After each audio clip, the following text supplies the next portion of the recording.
Mon père biologique a recruté la sœur de sa petite amie et d'anciens co-détenus pour traquer et terroriser ma famille. Alors j'ai tout enregistré et je les ai tous envoyés en enfer. 1 an plus tard, son avocat m'a appelé pour dire que mon père voulait juste arranger les choses. Je détestais mon beau-père parce qu'il m'aimait. En grandissant, mon père biologique était pratiquement absent de ma vie. Maya a emménagé chez nous. Oswaldo était tout ce que mon père n'était pas. Il se levait à 6 heures chaque matin pour préparer le petit déjeuner. Il vérifiait mes devoirs et savait quelle matière je suivais. Et pour moi, l'amour signifiait laisser son enfant faire ce qu'il voulait et ne jamais être présent. Alors je détestais chacune de ses façons d'être un père. Tellement que j'ai fait ce que n'importe quel ado ferait dans cette situation. Je me plaignais de lui à mon père tous les jours, passant 1 heure chaque soir à lui écrire des lettres en prison. Quant à ma mère, elle n'était jamais assez présente pour voir ce qui se passait. Chaque mois, je lisais les lettres de mon père, où il me taquinait en me disant que je devais rester loyal. Je m'accrochais à ces lettres comme si c'était un trésor sacré. Alors quand j'ai échoué à 3 matières en première ou que je suis rentré ivre d'une soirée, je ne le disais qu'à ma mère, et elle faisait ce que mon père biologique avait toujours fait, elle ignorait. Ce n'est que 2 semaines plus tard que j'ai compris que ce n'était pas une réaction normale. La seule personne à qui je voulais vraiment parler de tout ça, c'était ma demi-sœur Maya. Elle avait les yeux verts, la peau bronzée, et passait tout son temps libre dans la nature. Elle me faisait simplement me sentir en sécurité. Mais un soir, alors que j'étais en train d'écrire une lettre à mon père, elle a lu par-dessus mon épaule. Elle n'a rien dit, elle a juste rigolé. Tu sais, ma mère me disait exactement les mêmes choses sur lui, m'a-t-elle dit un soir. Elle disait toujours qu'il était contrôlant et qu'il essayait d'acheter mon amour en m'aidant pour mes devoirs. Je me suis levé, j'ai failli la gifler. Je lui ai dit que c'était différent. Elle a sorti son téléphone et m'a montré d'anciens mails de sa mère. La manipulation était identique à celle des lettres de mon père. Les mêmes phrases sur le fait de rester forte et de ne laisser personne s'immiscer entre eux. Les mêmes culpabilisations sur la loyauté. Mon cœur s'est serré, mais j'ai hoché la tête, faisant comme si mon monde n'était pas en train de s'effondrer. Parce qu'après une brève conversation avec Oswaldo, j'ai commencé à me poser des questions. Sur le fait que les lettres de mon père mentionnaient toujours qu'il avait besoin d'argent pour se protéger, qu'il ne se souvenait jamais de ma classe mais savait précisément quand Oswaldo était payé. La vérité m'a frappé pendant une dispute particulièrement violente avec Oswaldo. J'avais séché les cours pour aller voir mon père et il m'avait surprise. Au lieu de crier, il avait juste l'air déçu et m'a dit qu'il devrait en parler à ma mère. J'ai hurlé qu'il n'était pas mon vrai père et qu'il ne le serait jamais. Je sais, a-t-il dit calmement, mais c'est moi qui suis là. La lettre suivante de mon père me demandait de dire à son avocat qu'Oswaldo m'avait agressé, disant que ça l'aiderait dans son appel et qu'on pourrait être réunis plus tôt. C'est là que j'ai enfin vu les choses clairement. Il ne voulait pas de moi. Il voulait un témoin de moralité. J'ai refusé et décidé de donner une chance à Oswaldo, mais mon père n'a pas accepté ça. D'une façon ou d'une autre, il voulait se venger de moi et d'Oswaldo. Le lendemain matin, la mère de Maya est arrivée chez nous. Je ne l'avais jamais rencontrée, mais dès que j'ai vu son visage, j'ai su que quelque chose clochait. Elle avait les mêmes yeux verts que Maya, mais froid et calculateur. Maya a figé en la voyant, me serrant les bras si fort que ça m'a fait mal. Où est Oswaldo ? A exigé sa mère en entrant chez nous sans permission.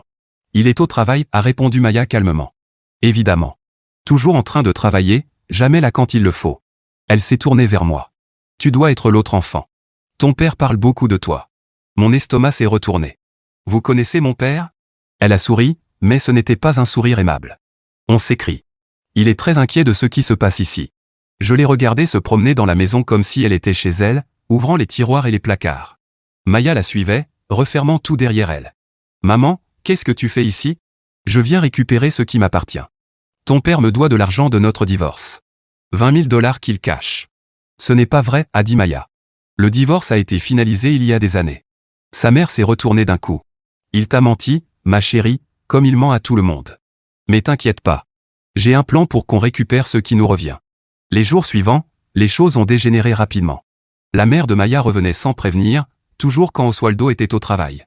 Elle coinçait Maya dans sa chambre, lui murmurant des choses que je n'entendais pas. Maya devenait bizarre, nerveuse, fuyante, évitait le regard de tout le monde. J'ai compris pourquoi en surprenant une conversation téléphonique. Sa mère était en haut-parleur, et j'ai collé mon oreille contre la porte de Maya. Tu dis juste qu'il te touche de manière inappropriée, disait sa mère. C'est simple. Tu dis que c'est arrivé, ils enquêteront, et il paiera n'importe quoi pour éviter la prison. Je ne peux pas faire ça, a chuchoté Maya. Ce n'est pas vrai. La vérité n'a pas d'importance, ma chérie. Ce qui compte, c'est d'obtenir ce qu'on mérite. Je suis entré en trompe dans la pièce. La voix de sa mère s'est immédiatement coupée. Maya m'a regardé avec des larmes coulant sur ses joues. Elle fait ça depuis des semaines, a dit Maya, elle m'enregistre, essaie de me faire dire des choses sur papa qui ne sont pas vraies. Ce soir-là, je n'ai pas pu écrire ma lettre à mon père biologique. À la place, j'ai relu toutes ces anciennes lettres. Cette fois, je les ai vraiment lues. La manipulation était si évidente maintenant.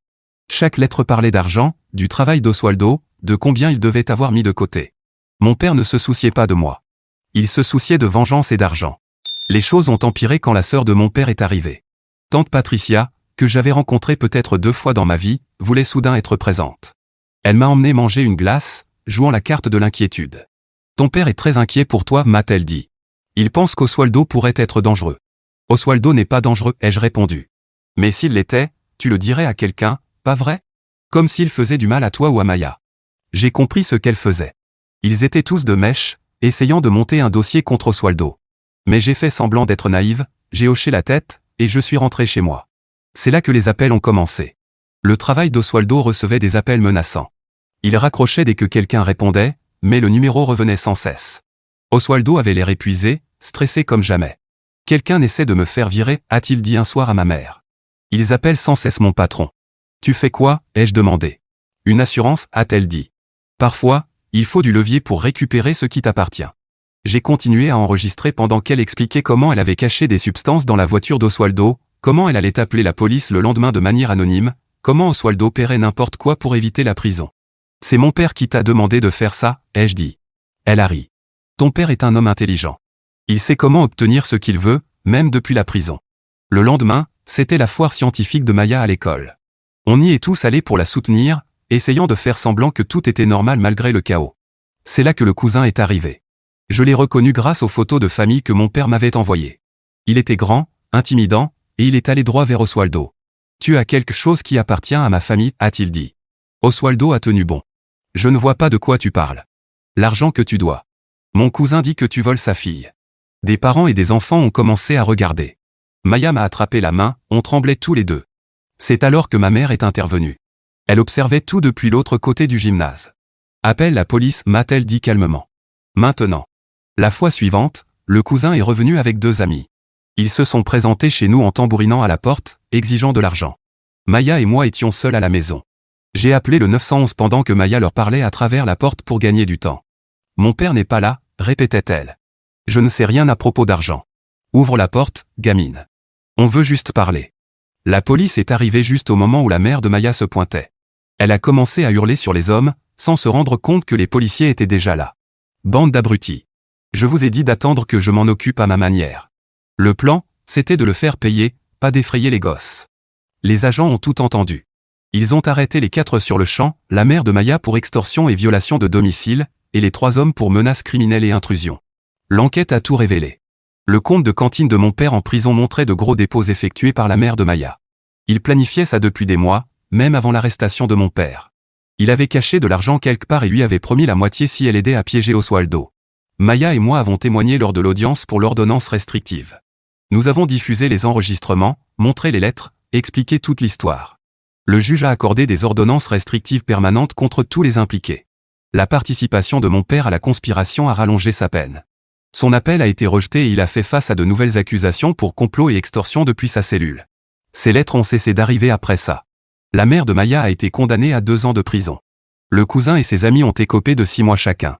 Tante Patricia a été interdite de contact avec nous. 1 mois plus tard, j'ai posé une question à Oswaldo, une question qui me trottait dans la tête depuis un moment. Tu envisagerais de m'adopter? Il m'a serré dans ses bras plus fort que mon père biologique ne l'avait jamais fait. Ce serait un honneur. Ma mère a pleuré quand on lui a annoncé la nouvelle. Des larmes de bonheur, pour une fois. L'adoption a été finalisée 6 mois plus tard. Maya est devenue officiellement ma sœur, pas juste ma demi-sœur. Maya et moi avons passé beaucoup de temps en thérapie, à surmonter ce que nos parents biologiques nous avaient fait subir, à apprendre ce que signifiait vraiment l'amour. Ce n'était pas nous laisser tout faire. C'était être là, préparer le petit déjeuner, vérifier les devoirs, rester même quand on repousse. Oswaldo n'a jamais évoqué comment je l'avais traité ces quelques mois. Il ne me l'a jamais reproché. Il a simplement continué à être là, à nous aimer, à être le père que ni l'une ni l'autre n'avait eu avant. Maya et moi nous sommes rapprochés à travers tout ça. On avait survécu à des parents manipulateurs qui nous voyaient comme des outils, pas comme leurs enfants. On s'est aidé à guérir, à faire confiance à nouveau. La maison est devenue paisible après ça. Plus de lettres menaçantes, plus de visites surprises, plus de combines tordues, juste une famille normale qui avançait ensemble. J'ai commencé à appeler Oswaldo « Papa » le jour où l'adoption a été officialisée. C'était naturel. Il avait mérité ce titre par ses actes, pas par le sang, et ça le rendait encore plus précieux. Mais la paix n'a pas duré. 3 mois après l'adoption, je suis rentré de l'école et j'ai vu une voiture inconnue dans notre allée. Mon estomac s'est noué en reconnaissant la femme qui en sortait, Alexandra, la copine de mon père avant son arrestation. Elle lui rendait visite religieusement en prison. Maintenant, elle se tenait sur notre pelouse avec un dossier à la main. Maya était déjà à la maison, observant par la fenêtre. On a échangé un regard inquiet tandis qu'Alexandra marchait vers notre porte. J'ai ouvert avant qu'elle ne puisse frapper. « Ton père a besoin de te parler », dit-elle en me tendant un téléphone prépayé. « Il a quelque chose d'important à te dire sur Oswaldo. » Je l'ai regardé. « Il n'a pas le droit de me contacter. Il y a une ordonnance restrictive. » C'est différent. « C'est à propos de ta sécurité, dit-elle. » Elle me tendit le téléphone. « Juste 5 minutes. Pour ton bien. » Maya apparut à mes côtés. « Elle doit partir, dit-elle fermement. Maintenant. » Les yeux d'Alexandra se plissèrent. « C'est toi l'autre. La fille de ce voleur, Oswaldo. Il a volé bien plus que de l'argent à ta mère, tu sais. Il lui a volé toutes ses économies. Sortez de chez nous, dis-je. » Mais Alexandra retournait déjà vers sa voiture, laissant le téléphone sur notre seuil. On ne l'a pas touché. J'ai appelé maman au travail et tout raconté. Elle est rentrée immédiatement et on a remis le téléphone à la police. Ils ont retracé plusieurs appels vers la prison. Mon père utilisait les crédits téléphoniques d'autres détenus pour contourner l'interdiction de contact. La semaine suivante, les choses sont devenues plus étranges. Oswaldo a commencé à recevoir des colis au travail, sans expéditeur. À l'intérieur, des photos de notre maison, de Maya et moi marchant vers l'école, de la voiture de maman garée à son travail. Chaque photo avait un numéro écrit derrière, comme un compte à rebours. On a signalé à la police, mais sans menace directe, il disait ne rien pouvoir faire. Oswaldo a installé des caméras de sécurité et changé toutes les serrures. Maya et moi avons commencé à aller à l'école ensemble, jamais seuls. Le compte à rebours est arrivé à 3 quand j'ai remarqué un homme qui nous suivait. Il restait toujours à une demi-rue derrière, tournait quand on tournait. Maya l'a remarqué aussi. On s'est réfugié dans un café et on a appelé Oswaldo. Il est venu nous chercher en quelques minutes, mais l'homme avait disparu. Ce soir-là, on a eu un vrai indice. Maya fouillait les vieux emails de sa mère, à la recherche d'un nom qui pourrait aider mon père. Elle en trouva un, Ben-MC Benjamin, le cousin de sa mère, connu pour escroquerie. Il avait été libéré 2 mois plus tôt. C'est lui qui nous suit, dit-elle en me montrant sa photo de prison. Même carrure, même visage. On a donné l'info à la police, mais Ben avait déjà disparu. Pas d'adresse, pas de boulot, aucune trace. Comme le compte à rebours, il s'était volatilisé au numéro 2. Le lendemain, le numéro 1 est arrivé. Mais cette fois, ce n'était pas une photo. C'était une clé attachée à une note. Oswaldo sait ce que ça ouvre. Il a 24 heures pour rendre ce qu'il a volé ou tout le monde saura ce qu'il a vraiment fait. Oswaldo est devenu pâle en voyant la clé. Il nous a rassemblés dans la cuisine, les mains tremblantes. Avant de rencontrer votre mère, j'étais marié à la mère de Maya, dit-il lentement. Quand on a divorcé, elle m'a accusé d'avoir caché des biens. Ce n'était pas vrai, mais elle a engagé quelqu'un pour fabriquer de fausses preuves. Cette clé. Elle serait censée ouvrir un coffre bancaire qui n'a jamais existé. Elle a essayé de me faire accuser d'avoir caché de l'argent là-dedans. Donc elle essaie encore de s'en servir contre toi, demanda maman. Le coffre n'a jamais existé, mais la clé est réelle. Si quelqu'un plante de nouvelles fausses preuves, ça pourrait sembler que j'ai caché de l'argent tout ce temps. Il s'interrompit. On avait 24 heures. Oswaldo est allé à la banque pour obtenir un document confirmant que le coffre n'existait pas. Maman a pris congé pour rester avec Maya, et je suis resté à la maison, porte verrouillée, caméra en marche. À la 20e heure, le téléphone d'Oswaldo a sonné. La voix était masquée, électronique. Le temps presse. 50 000 en liquide ou les preuves vont à ton employeur, au fisc et aux services sociaux. Il n'y a pas de preuves, dit Oswaldo. Le coffre n'existe pas. C'est le cas maintenant. La ligne a coupé. Oswaldo a immédiatement appelé la banque. D'une manière ou d'une autre, un coffre-fort avait été ouvert à son nom ce matin-là à l'aide de faux documents. Les images de vidéosurveillance montraient un homme correspondant à la description de Ben-MC Benjamin. Nous avons foncé à la banque avec la police. Le coffre contenait de fausses preuves, de faux documents financiers, des photos d'objets de luxe qu'Oswaldo n'avait jamais possédés, des reçus pour des comptes cachés. C'était un coup monté élaboré, mais suffisamment crédible pour causer de sérieux ennuis. Le directeur de la banque a examiné le registre. Le coffre avait été payé avec un mandat traçable jusqu'au système de cantine de la prison. Les empreintes digitales de mon père biologique étaient partout. Cette nuit-là, alors que nous étions en train de gérer les rapports de police, nos caméras de sécurité ont capté un mouvement. Ben-MC Benjamin était dans notre jardin, essayant de forcer la serrure de la voiture d'Oswaldo. J'ai appelé le 911 pendant que Maya filmait depuis la fenêtre, mais Ben a entendu quelque chose et s'est enfui, disparaissant derrière la clôture avant l'arrivée de la police. Dans sa précipitation, il a laissé tomber quelque chose, un téléphone jetable. Le téléphone n'avait qu'un seul contact, un P.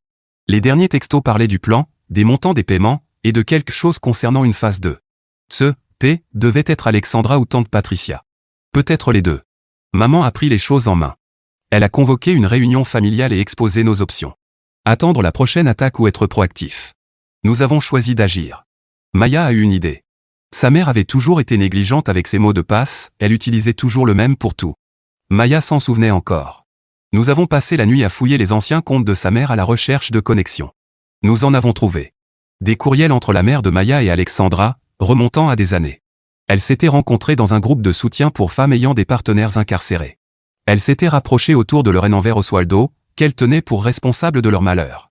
Les courriels décrivaient différents plans, tous centrés sur l'idée de lui soutirer de l'argent. Plus troublants étaient les messages récents.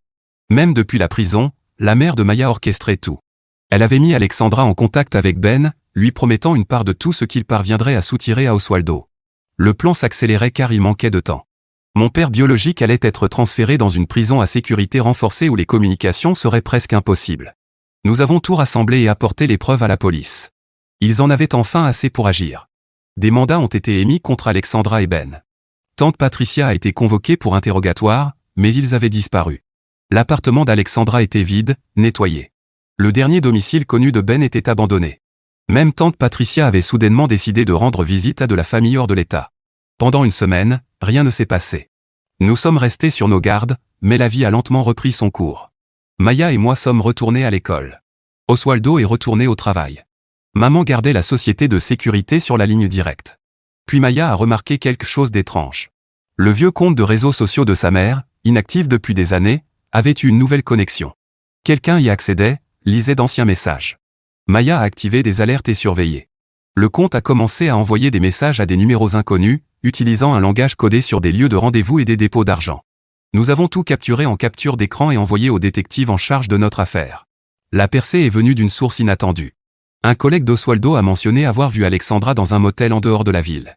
Elle avait posé des questions sur les horaires d'Oswaldo, prétendant être une vieille amie.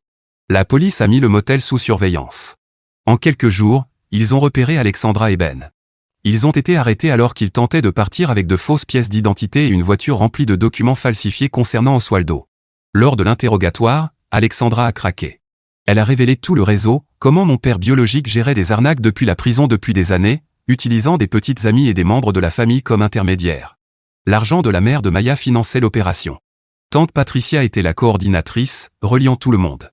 Ben a été plus difficile à faire parler, mais les preuves sur son téléphone ont suffi.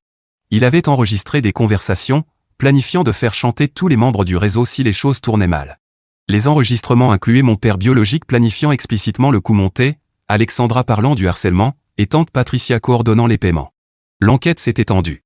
Les responsables de la prison ont découvert que mon père biologique utilisait un téléphone portable de contrebande caché dans sa cellule. Il dirigeait toute une opération, pas seulement contre nous, mais aussi contre d'autres familles d'anciens associés qu'il considérait comme responsables de ces malheurs. La mère de Maya a été placée à l'isolement en attendant de nouvelles accusations.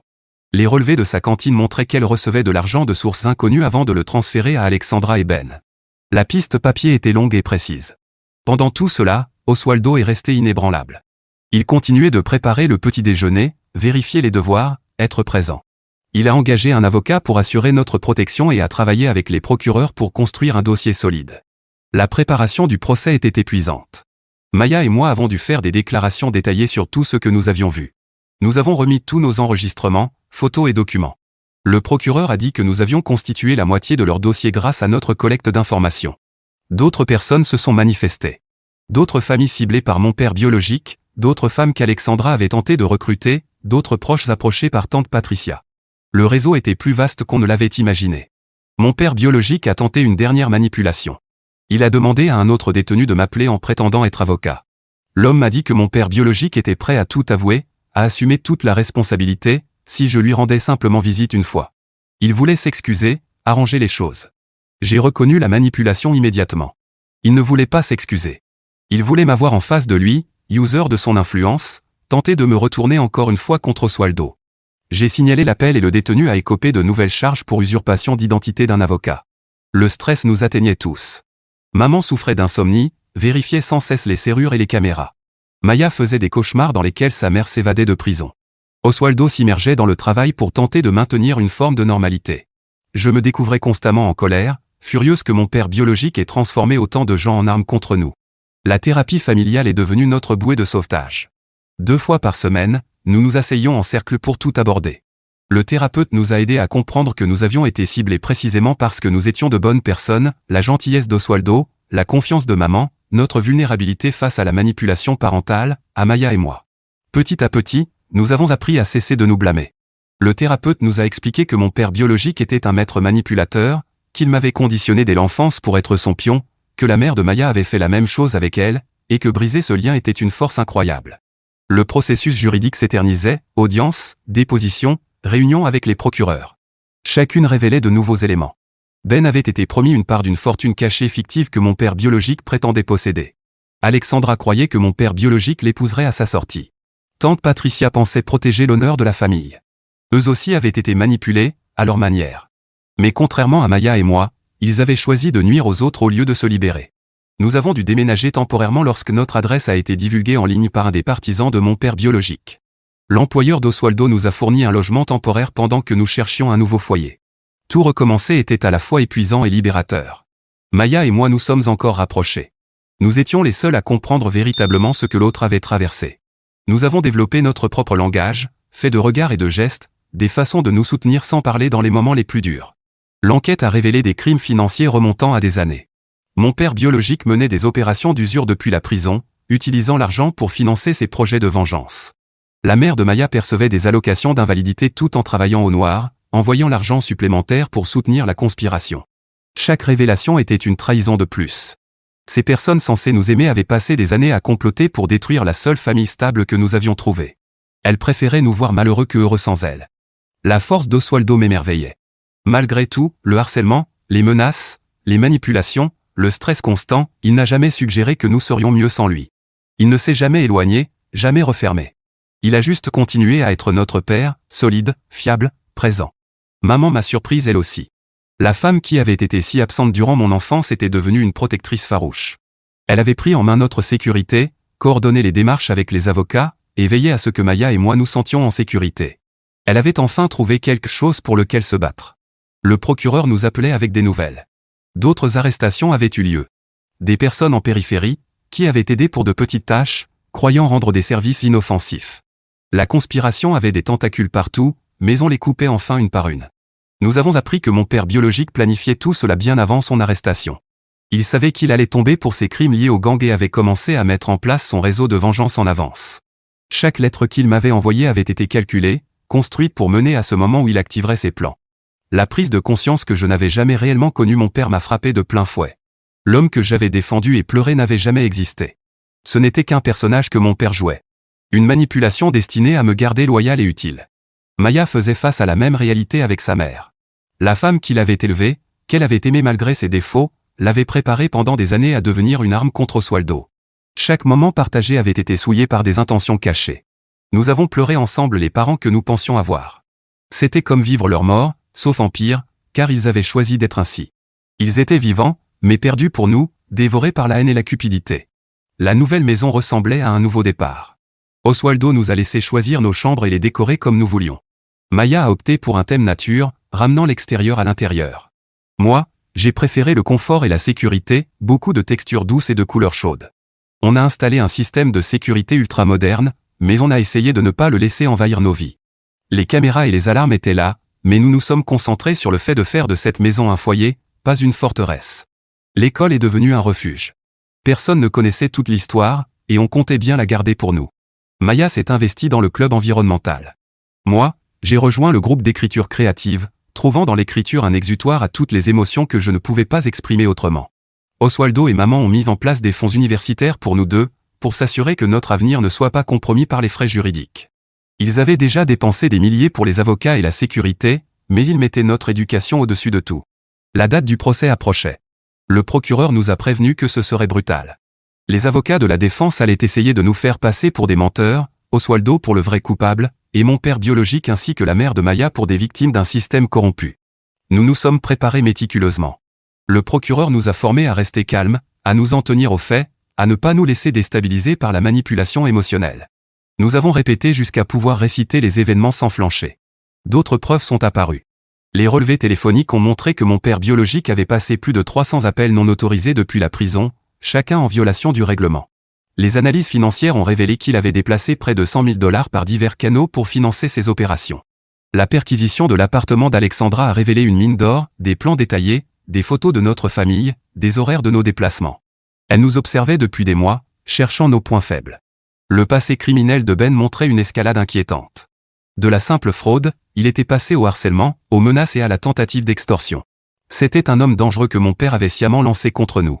Tante Patricia a tenté de négocier un accord, offrant de témoigner contre les autres en échange de l'immunité, mais son implication était trop profonde. Elle avait recruté au moins 3 autres personnes dans la conspiration, leur promettant une part d'une fortune imaginaire. Le procureur nous a expliqué à quel point notre affaire était rare. La plupart des conspirations organisées depuis la prison s'effondrent rapidement, mais le mélange de charisme, de planification et de complices volontaires de mon père avait créé quelque chose de plus sinistre et durable. Nous avons découvert que la mère de Maya avait promis à d'autres détenus qu'Oswaldo cachait des millions. Elle montait son propre réseau, prête à continuer l'arnaque même si les plans de mon père échouaient. Les couches de tromperie semblaient sans fin. Chacun mentait à tous les autres, construisant des toiles de fausses promesses et de récompenses fictives. Ils se faisaient tous arnaquer entre eux en essayant de nous arnaquer.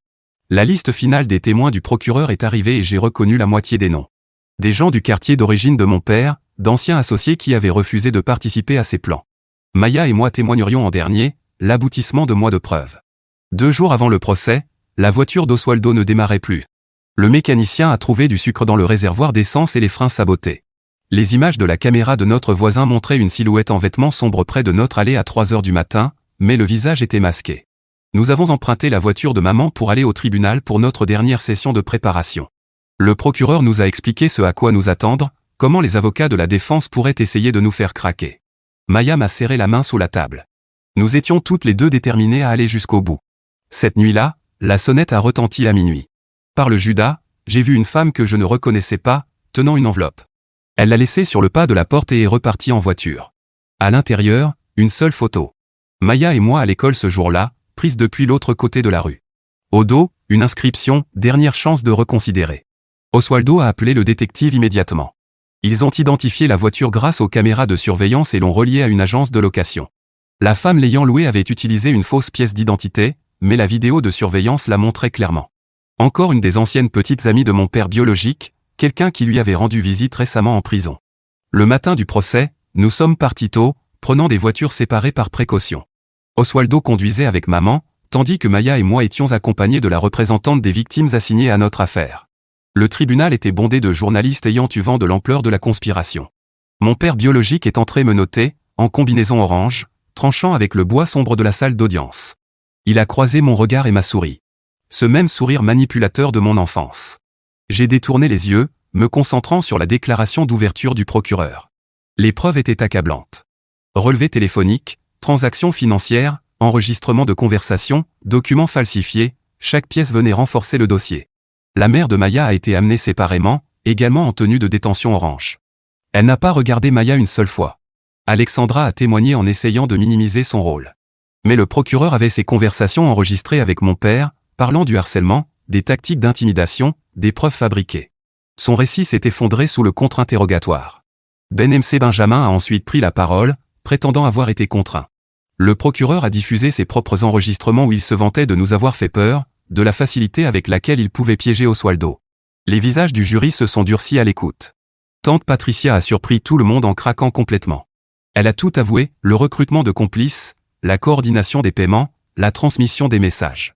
Elle affirmait que mon père l'avait aussi menacé, mais les relevés téléphoniques montraient sa participation enthousiaste. D'autres témoins ont parlé des opérations de mon père en prison, des gardiens ayant trouvé des téléphones de contrebande, des détenus poussés à passer des appels, des visiteurs chargés de porter des messages. L'ampleur du réseau devenait plus claire à chaque témoignage. Maya est passée avant moi à la barre. Elle a parlé clairement de la manipulation de sa mère, de la pression pour mentir à propos d'Oswaldo, des enregistrements qu'elle avait réalisés. Les avocats de la défense ont tenté de la faire passer pour une enfant confuse, mais elle a tenu bon, ne présentant que des faits, sans dramatisation. Mon tour est venu le 3e jour. J'ai marché jusqu'à la barre, sans jeter un regard à mon père. Le procureur m'a guidé à travers la chronologie, les lettres, la manipulation, la découverte de la conspiration, la collecte des preuves. J'ai gardé la voix stable, en m'en tenant aux faits. L'avocat de la défense a tenté de tout retourner, suggérant que j'avais mal compris les intentions de mon père, qu'Oswaldo m'avait retourné contre lui. J'ai sorti une des lettres de mon père biologique, lisant à haute voix ses propres mots où il me demandait de mentir au sujet de maltraitance. L'avocat n'avait rien à répondre. Pendant une pause, j'ai surpris 2 jurés qui parlaient à voix basse. Ils n'arrivaient pas à croire que des parents puissent faire ça à leurs propres enfants. C'est à ce moment-là que j'ai su que nous avions gagné, pas seulement légalement, mais en révélant la vérité sur qui était vraiment mon père biologique. L'argument final du procureur était dévastateur. Il a déconstruit la conspiration pièce par pièce, montrant comment mon père biologique avait tout orchestré depuis sa cellule, utilisant la cupidité et la colère des gens comme des armes contre notre famille. La défense a tenté d'invoquer un piège tendu par les forces de l'ordre, prétendant que la police avait encouragé la conspiration, mais les preuves dataient d'avant toute implication des autorités. Alors, ils ont tenté d'attaquer le caractère d'Oswaldo, sans rien de solide à avancer. Le jury a délibéré pendant moins de 4 heures. Coupable sur tous les chefs d'accusation, pour tous les accusés. Mon père biologique a écopé de 15 années supplémentaires. La mère de Maya a pris 5 ans de plus. Alexandra et Ben ont chacun reçu entre 3 et 5 ans. Tante Patricia, 2 ans. Mon père biologique a exigé de s'adresser au tribunal avant le prononcé de sa peine. Il s'est lancé dans un discours décousu où il se posait en victime, accusant Oswaldo de lui avoir volé sa famille. Le juge l'a interrompu, soulignant son absence totale de remords ou de responsabilité. Après le verdict, nous avons rencontré une dernière fois le procureur. Elle nous a remerciés pour notre courage, disant que notre collecte de preuves avait rendu l'affaire inattaquable. Mais surtout, nous avions mis au jour un réseau qui visait aussi d'autres familles. Le trajet de retour fut silencieux. Nous avions gagné, mais cela ne ressemblait pas à une victoire. C'était la fin de quelque chose qui n'aurait jamais dû commencer. Maya a serré ma main, comprenant sans un mot. Ce soir-là, Oswaldo a préparé ses célèbres pancakes pour le dîner. Petit déjeuner au dîner, c'était notre tradition de célébration. Personne n'a mentionné le procès ou les verdicts. Nous avons simplement mangé ensemble. Enfin, libérés de l'ombre qui nous pesait depuis si longtemps. L'école semblait différente le lendemain. Certains élèves avaient vu les infos, mais la plupart ne connaissaient pas les détails. Maya et moi étions de nouveau des ados ordinaires, pas des victimes ni des témoins. C'était exactement ce dont nous avions besoin. Une semaine plus tard, une lettre est arrivée de l'avocat de mon père biologique. Il faisait appel, invoquant une défense inefficace. Oswaldo a réagi calmement, transférant la lettre à notre avocat. Nous ne le laisserions pas nous aspirer de nouveau dans sa toile. La mère de Maya a tenté de la recontacter par l'intermédiaire d'un conseiller pénitentiaire, prétendant vouloir s'excuser. Maya a refusé. Certains ponts étaient trop brûlés pour être reconstruits, et c'était très bien ainsi. Nous avions compris la différence entre le pardon et la protection de soi. Les retombées financières ont mis des mois à se stabiliser. L'assurance a couvert une partie des frais de sécurité, mais les frais juridiques avaient vidé les économies. Oswaldo a fait des heures supplémentaires sans se plaindre, veillant à ce que nos fonds pour l'université restent intacts. J'ai retrouvé un jour les lettres de mon père biologique en préparant notre déménagement définitif vers notre maison d'origine. J'ai commencé à les jeter, puis je me suis arrêté.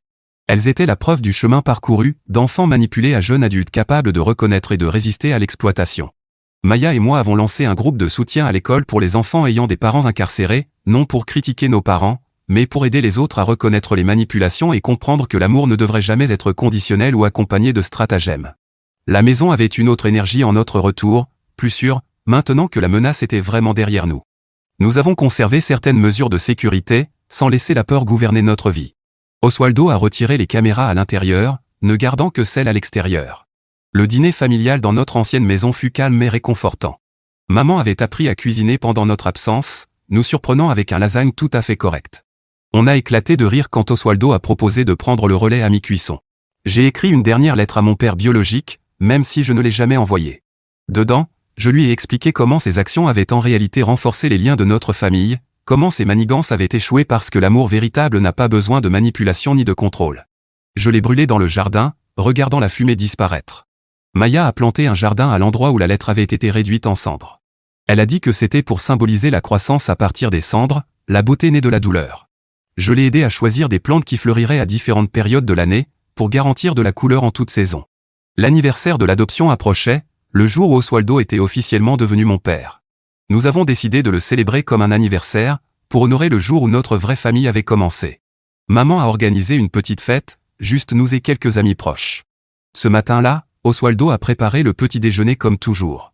Mais cette fois, il m'a laissé l'aider, m'apprenant sa technique pour les pancakes. C'était un petit geste, mais qui signifiait tout. La transmission d'un rituel familial, dans une vraie famille. Maya m'a offert un album photo qu'elle avait préparé, des images de nous tout au long de l'année passée, construisant notre nouvelle vie, aucune trace de ceux qui avaient voulu nous détruire, uniquement des photos de la famille que nous avions choisi d'être. La fête était parfaite dans sa simplicité. Pas de drame, pas de surprise, pas de manipulation. Juste des gens qui s'aimaient, célébrant cet amour. Oswaldo s'est montré ému pendant le toast, disant que nous lui avions donné bien plus que ce qu'il nous avait donné. En regardant ma famille ce soir-là, maman riant aux blagues de papa, Maya levant les yeux au ciel mais souriant, j'ai compris quelque chose. Mon père biologique s'était trompé surtout sur l'amour. Le véritable amour ne signifie pas laisser quelqu'un faire tout ce qu'il veut. Il signifie être présent, s'engager, se protéger les uns les autres contre ceux qui nous veulent du mal. Il signifie se choisir mutuellement chaque jour, non par le sang ou par obligation, mais par les actions et la loyauté. Nous avions survécu à ce que nos parents biologiques avaient de pire à nous infliger, et nous en étions sortis plus forts. Pas indemnes, mais intacts. Et c'était suffisant.